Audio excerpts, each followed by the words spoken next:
In this lesson, we're going to talk about describing data collection. That means getting data and finding things out about it. So one way to describe a data collection is to state the number of observations or measurements.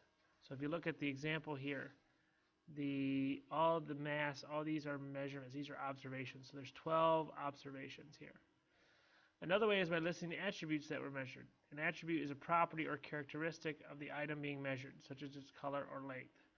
So here the attribute is garnets,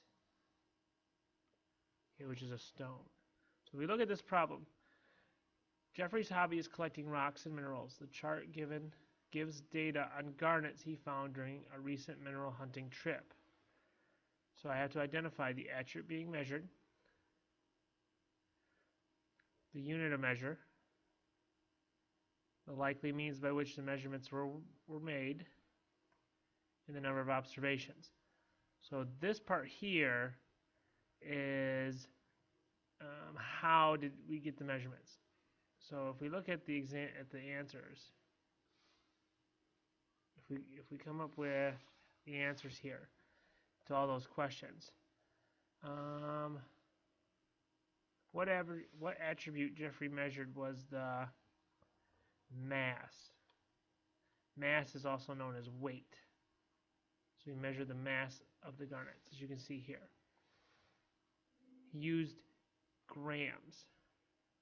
And I know that because this G here tells me that it's grams. To measure the mass in grams, Jeff probably used I would say a scale.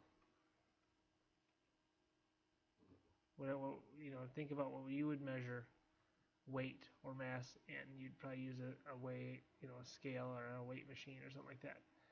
And the number of observations Jeffrey made, he made 12 observations. Okay. Now, this video is very short. This is about all I have on the video. However, on Edmodo, I want you to answer questions 1 and 2 at the bottom of page 455. And tomorrow in class, we will do the activity on page 456 together.